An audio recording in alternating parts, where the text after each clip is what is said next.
सम्मानित साथियों, नमो बुद्धाय, जय भीम। हमेशा की भांति एक बार पुनः आपका हार्दिक स्वागत है आज के अम्बेडकर संदेश में। आज के अम्बेडकर संदेश में हम बौद्धों का इतिहास क्या है, इस संबंध में बाबा साहब का क्रांतिकारी ऐतिहासिक भाषण होता है काशी विश्वविद्यालय में 25 नवंबर 1956 को। बाबा साहब का ये ऐतिहासिक भाषण यदि आपने नहीं सुना तो आप बौद्धों का इतिहास कैसे जानेंगे। बौद्धों का इतिहास बताया बाबा साहब ने इस भाषण में, और साथ ही साथ एक महत्वपूर्ण बात कही कि बौद्ध धर्म हिंदू धर्म की एक शाखा है। इस तरह का जो प्रचार किया जा रहा है वो प्रचार भ्रामक है, ये कहना शरारत और कपटपूर्ण है। ये बात स्पष्ट तौर पर बाबा साहब काशी विश्वविद्यालय में 25 नवंबर 1956 को विद्यार्थी परिषद को संबोधित करते हुए कहते हैं। बहुत सी बातें ऐसी कहते हैं जो जानना हर बहुजन के लिए बेहद जरूरी है। आज हम उसी भाषण को लेकर उपस्थित हो चुके हैं। बिना विलंब के हम आपके समक्ष प्रस्तुत करने जा रहे हैं। विषय यही है, बौद्ध धर्म हिंदू धर्म की शाखा है, ये भ्रामक प्रचार है, कहना एक शरारत और छल कपट है। ये बात बाबा साहब कहते हैं। लेकर हम उपस्थित हो चुके हैं आज के अम्बेडकर संदेश को। बाबा साहब डॉक्टर अम्बेडकर संपूर्ण वाङ्मय खंड 40 से पेज नंबर 493 से 495 तक। आइए शुरू करते हैं आज का अम्बेडकर संदेश। दिनांक 25 नवंबर 1956 के दिन सुबह 10 बजे डॉक्टर बाबा साहब अम्बेडकर ने काशी विश्वविद्यालय की विद्यार्थी परिषद का उद्घाटन किया। इस अवसर पर बाबा साहब ने क्या कुछ कहा हम लेकर उपस्थित हो चुके हैं। सम्मानित साथियों, इससे पहले कि हम बाबा साहब के स्पीच को आपके समक्ष रखें, हमारा एक निवेदन है, बहुत ही विनम्रतापूर्वक निवेदन है कि आप हमारे इस चैनल को अगर अभी तक आपने सब्सक्राइब नहीं किया है तो बेल आइकन के साथ सब्सक्राइब जरूर कर लें। बाबा साहब डॉक्टर अम्बेडकर कहते हैं कि आज हिंदू माने जाने वाले कई लोग नागवंशी हैं। जो लोग आर्यों से पहले भारत में रहते थे वे आर्यों से अधिक सुसंस्कृत थे। उन पर आर्यों ने विजय पाई, लेकिन इससे आर्यों की संस्कृति नागों की संस्कृति से श्रेष्ठ साबित नहीं होती। आर्यों की जीत का कारण था उनका वाहन। आर्य घोड़ों पर सवार होकर लड़ते थे और नाग पैदल लड़ते थे। आर्य नागों के बीच की लड़ाई जान की बाजी लगाकर लड़ी गई। महाभारत का खांड वन और सर्प सत्र की कहानियों से कल्पना का आवरण अगर दूर किया जाए तो आर्य नाग युद्ध का भयानक स्वरूप नजर आता है। आर्यों ने खांडव वन दहन की तरह यानी स्कॉर्च्ड अर्थ पॉलिसी का इस्तेमाल कर नागों की बुरी हालत कर दी। इस विध्वंस से अगस्ती ने एक नाग की रक्षा की ऐसी कहानी बताई जाती है। कहानी में भले अतियुक्त हो, लेकिन नागों की बस्तियां पूरी तरह नष्ट करने के लिए आर्य किस प्रकार लड़ाई कर रहे थे इसकी जानकारी यहाँ मिलती है। पराजय के कारण नागों के मन में आर्यों के बारे में द्वेष था। परीक्षित की जान लेने वाला तक्षक कोई सर्प नहीं बल्कि एक नागवंशीय नेता था। आर्यों के मन में नागों के बारे में जो द्वेष भावना थी उसका उदाहरण देते हुए कर्ण और अनंत के कर्ण अर्जुन युद्ध से पूर्व हुए संभाषण का जिक्र किया जा सकता है। कर्ण अर्जुन युद्ध से पहले अनंत नाम का नागवंशी योद्धा कर्ण से मिला और उससे कहा कि मैं अर्जुन के खिलाफ सहायता करने का आश्वासन देता हूं। कर्ण ने उसकी सहायता लेने से इनकार कर दिया। आखिर क्यों कर्ण ने उसकी सहायता लेने से इनकार क्यों किया? बाबा साहब कहते हैं क्योंकि कर्ण आर्य था और अनंत नाग था। कर्ण आर्य था और अनंत नाग था। आपसी लड़ाई में आर्यों द्वारा नागों की मदद लेना निषिद्ध था। ब्राह्मण और क्षत्रियों के बीच का संघर्ष बौद्ध पूर्व समय का दूसरा संघर्ष था। इस लड़ाई के वर्णन आगे पुराणों में आए हैं। उसी प्रकार मन द्वारा स्मृतियों में क्षत्रियों द्वारा ब्राह्मणों को आदर युक्त बर्ताव क्यों करना चाहिए, इस विषय पर कारण देते हुए पूर्वकालीन ब्राह्मण क्षत्रियों की लड़ाई का उदाहरण दिया है। आर्य और नाग, ब्राह्मण और क्षत्रिय, इनमें संघर्ष जब जारी था तब ब्राह्मणों ने ऋग्वेद में पुरुष सूक्त का अंतर्भाव किया होगा। पुरुष सूक्त से पूर्व चतुर्वर्ण के चारों वर्ण समान स्तर पर थे। पुरुष सूक्त उच्च निम्नता का तत्व समाज में ले आया। इसी समय भगवान बुद्ध ने भारतीय जीवन में प्रवेश किया। जिस शाक्य कुल में गौतम का जन्म हुआ, उन शाक्यों का गणराज्य प्रजातंत्र प्रधान था। प्रजातंत्र की इस परंपरा में बड़े गौतम को चतुर्वर्ण व्यवस्था मान्य नहीं थी। आज बौद्ध धर्म कई सिद्धांतों का महासागर बना हुआ है, लेकिन बौद्ध धर्म का केंद्रीय सिद्धांत अथवा बुद्धमत समता पर ही आधारित है। बौद्ध धर्म को स्वीकार करने वाले लोग ज्यादातर नागवंशी और चतुर्वर्ण में हीन माने जाने वाले वर्षों में से थे।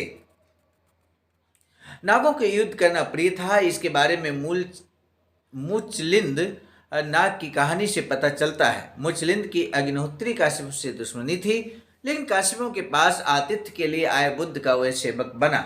बौद्ध धर्म की अभिवृद्धि का कारण शूद्र आदि शूद्रों द्वारा बहुसंख्या से उसका किया स्वीकार ही है। बौद्ध साहित्य खासकर थेर और थेरी गाथा के आधार से यह साबित किया जा सकता है बौद्ध धर्म हिंदू धर्म की ही एक शाखा है। इस मत का प्रसार आजकल काफी बढ़ा हुआ है। वस्तुतः बुद्ध प्रणीत धर्म समकालीन था। वह वैदिक अथवा ब्राह्मण धर्म से बहुत अलग था। वैदिक वेद ग्रंथों को प्रमाण मानते थे और बुद्ध वेद ग्रंथों का विरोध करते थे। कलाम सूक्तों में बुद्ध ने प्रतिपादन किया है कि मनुष्य को सोचने की आज़ादी होनी चाहिए और वेदों ने मनुष्य के लिए हमेशा के लिए टिकाऊ सोच नहीं दी। बुद्ध द्वारा वेद प्रमाण पर किए गए आघातों का आगे के समय में हिंदुओं के भगवत गीता जैसे ग्रंथ पर भी असर हुआ है। गीता में एक जगह वेद पाठकों की आलोचना करते हुए उन्हें मेढक कहा गया है। बुद्ध ने वेदों को मरुस्थल कहा है। वेदों में इंद्र आदि देवताओं को उम्दे घोड़े, तेजस्वी अस्त्र शस्त्र, शत्रु पर विजय आदि ऐहिक सुखों के लिए की गई प्रार्थनाएं ही मुख्य रूप से हैं। उसमें उदात्त नीति तत्वों की सीख नहीं दी गई है, इसीलिए बुद्ध ने उसका धिक्कार किया। यज्ञ संस्थाओं पर बुद्ध द्वारा किया गया आघात उनका समकालीन धर्म पर दूसरा आघात था। याज्ञिकों से उनका सवाल हुआ करता था कि गाय बैलों को बलि चढ़ाकर आपको कौन सा उच्च श्रेय मिलने वाला है। यज्ञ संस्था पर बुद्ध द्वारा की गई आलोचना के कारण हिंदुओं को इंद्र, वरुण आदि देवताओं का त्याग करना पड़ा। थोड़ा विषय से हटकर मैं आपसे पूछता हूँ कि हिंदू धर्म में जो ईश्वर की कल्पना है, क्या वह सच है? काशी के आपके पूजनीय महादेव को अगर भगवान माने तो भी उसका ब्याह भी होता है और वह अपनी ब्याहता के साथ नाचता भी है। ब्रह्मा विष्णु का भी वही हाल है। इन्हें कैसे भगवान कहा जा सकता है? आज सामान्य मनुष्य को भी शर्म आए ऐसे बुरे कृत्य उनके हाथों हुए हैं, ऐसा आपके पुराण ही बताते हैं। ऐसा एक तो भगवान बताइए जिसका निष्कलंक चरित्र आज के आदमी को आदर्श और अनुकरणीय लगे। हिंदुओं के भगवान यानी राजाओं के कुल देवता, उनके पराक्रम यानी राजा का पौरोहित्य पाने के लिए ब्राह्मणों द्वारा रची गई उनके भगवानों की खुशामद के पुराण इंद्र कृष्ण कैसे भगवान है? ऋग्वेद के आखिरी हिस्से में इंद्र की पत्नी द्वारा इंद्र को दी गई गालियां गिनकर देखिए। दुर्योधन संपूर्ण वज्रदेही न बने और गदा युद्ध में भीम की ही विजय हो, इसलिए कृष्ण का रचा कपट नाट्य देखिए। आपका पड़ोसी अगर इस तरह का बर्ताव करने लगे तो आप उसे क्या कहेंगे? खैर, बुद्ध ने पशु हत्या की निंदा की और यज्ञों की विफलता लोगों को समझा दी। इसीलिए ब्राह्मणों को अपने प्राचीन याज्ञिक प्रचार आचार छोड़ने पड़े। आश्रम व्यवस्था के बारे में भी बुद्ध का मत प्रचलित वैदिक धर्म से अलग है। ब्राह्मणों के मत अनुसार ब्रह्मचर्य आश्रम के बाद गृहस्थ आश्रम स्वीकारना आवश्यक था। बुद्ध के मत अनुसार ब्रह्मचर्य के बाद पारिव्रज्य स्वीकारा जाना चाहिए था। ब्रह्मचर्य का मूल अर्थ होता है ज्ञान अर्जन की स्थिति। अविवाहितावस्था पर अर्थ उसमें बाद में जोड़ा गया है। ब्राह्मणों ने गृहस्थ आश्रम का समय बढ़ाने के लिए उसमें वानप्रस्थ आश्रम जोड़ा। ब्रह्मचर्य के लिए के बाद संन्यास स्वीकारने पर ब्राह्मणों को आपत्ति थी। 1100 सालों के बाद कुमारिल भट्ट ने बुद्ध पर लगाए आरोप में बुद्ध के परिव्रज्य की आज़ादी पर ही जोर दिया है। बुद्ध का वैदिक धर्म से चौथा विरोध चतुर्वर्ण के लिए था। उसके शिष्य उच्च कनिष्ठ मानी गई सभी जातियों में से थे। अपने शिष्यों के बीच उच्च निम्नता की भावना को जगह न रहे, इसलिए वह बहुत दक्ष रहा करते थे। अपने चचेरे भाइयों को अपने छत्रित्व का अभिमान न महसूस हो, इसलिए उसने उनके साथ आई उपालि को प्रथम दीक्षा दी। जिसकी दीक्षा पहले होती है उसे बाद में दीक्षा लेने वाला बंधनी माना करता था। इसीलिए उनके क्षत्रिय शाक्यों को उनकी पुरानी नापित सेवक को अभिवादन करना पड़ता था। अपने जीवन के आखिरी दिनों में चुंद नामक हीन जाति के माने जाने वाले लोहार के घर का खाना अपनी सेहत के लिए नुकसानदेह है, ये जानते हुए भी उसने ग्रहण किया और सामाजिक समता के लिए अपने प्राणों से मोल चुकाया। इस प्रकार के कई चतुर्वर्ण विरोधी प्रसंग बुद्ध के जीवन में दिखाए जा सकते हैं। वे अपने संग को सागर की उपमा दिया करते थे। जिस प्रकार सागर से मिलने के बाद नदी का अलग अस्तित्व नहीं बचता और सारा जल एक रूप हो जाता है, उसी प्रकार संग में आने वाले भिन्न वर्णीय वृक्षों का वर्ण वैशिष्ट खत्म हो जाता है। जैन मत में चतुर्वर्ण निषिद्ध था, लेकिन इस मुद्दे पर वे झगड़ने के लिए तैयार नहीं थे। बुद्ध मात्र अपने मुद्दों के बारे में ढुलमुल मौन व्रत नहीं रखता था। अपने धर्म के हम वीर हैं और उसकी स्थापना के लिए हमें अज्ञान के साथ लड़ना तो पड़ेगा ही, ऐसा उनका मानना था। बुद्ध की ये चतुर्वर्ण विरोध की भावना ब्राह्मणों के मन में हमेशा चुभती रही।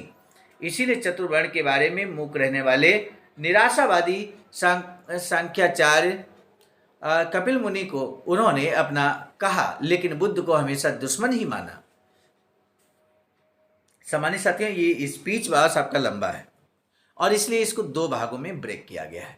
पहला भाग आज हम लेकर उपस्थित हुए थे और दूसरा भाग हम लेकर उपस्थित होंगे अगले अम्बेडकर संदेश में। आज के अम्बेडकर संदेश का जो महत्वपूर्ण प्रश्न है, बोधिसत्व बाबा साहब डॉक्टर भीमराव अम्बेडकर ने बुद्ध साहित्य को कैसे साबित करने को कहते हैं? तथागत बुद्ध अपने संग को किससे उपमा देते हैं? और एक और महत्वपूर्ण प्रश्न आपसे है। सामान्य साथियों, आज का महत्वपूर्ण जो प्रश्न है, बौद्ध धर्म का केंद्रीय सिद्धांत किस चीज पर आधारित है, ये आपको बताना है। एक शब्द में भी आंसर दिया जा सकता है। हमें आपके जवाब का बेसब्री से इंतजार रहेगा। सामान्य साथियों, आप सभी प्रबुद्ध जनों को सहर्ष अवगत कराना है कि बाबा साहब की इच्छा के अनुकूल एक वैचारिकी सेंटर बनाने के लिए ring road, green city, Faridpur, Sarnath, Varanasi, Uttar Pradesh में 14,000 स्क्वायर फीट जमीन की खरीदारी की जा चुकी है। इस संबंध में हम आपको बता दें, निर्माण कार्य प्रगति पर है। इसी क्रम में वैचारिकी सेंटर, जो कि बुद्ध बोधिसत्व अम्बेडकर इंटरनेशनल सेंटर, जिसे शॉर्ट में BBAIC कहते हैं, उसका वाराणसी डेवलपमेंट अथॉरिटी के द्वारा अर्थात VDA के द्वारा नक्शा भी पास कर दिया गया है। आप सभी बाबा साहब के अनुयायियों से अनुरोध है कि यदि इस वैचारिकी सेंटर के निर्माण में आप अपना महत्वपूर्ण योगदान करना चाहते हैं तो दिए गए अकाउंट नंबर पर आप भी योगदान कर सकते हैं। बहुजन बोधि समाज संघर्ष समिति के नाम से ये दिया गया अकाउंट है। IFSC कोड आपके सामने अंकित है। आज का अम्बेडकर संदेश हम लेकर उपस्थित हुए थे मिशन नायक बुद्ध मित्र मुसाफिर सर, राष्ट्रीय अध्यक्ष आवाज का नई दिल्ली की प्रेरणा में, और साथ ही साथ संकलन कर्ता में परम आदरणीय विजय कुमार बौद्ध जी, प्रांतीय कोषाध्यक्ष आवाज का बिहार, प्रस्तुत करता में मैं स्वयं सर्वजीत आर्य, राष्ट्रीय मीडिया प्रभारी IT सेल आवाज का नई दिल्ली। मिलेंगे नए डॉक्टर अम्बेडकर संदेश में, तब तक दीजिए इजाजत। आप सभी को सादर नमो बुद्धाय, जय भीम। सामान्य साथियों, यदि आप हमारे इस चैनल आवाज का ऑफिशियल, जिस पर नियमित सुबह 5 बजे डॉक्टर अम्बेडकर संदेश आपको मिलता है, आप हमारे इस चैनल को सपोर्ट करना चाहते हैं तो हमारा आपसे निवेदन है कि आप हमारे इस चैनल को सब्सक्राइब कर लें, वीडियो को शेयर, लाइक, कमेंट जरूर करें।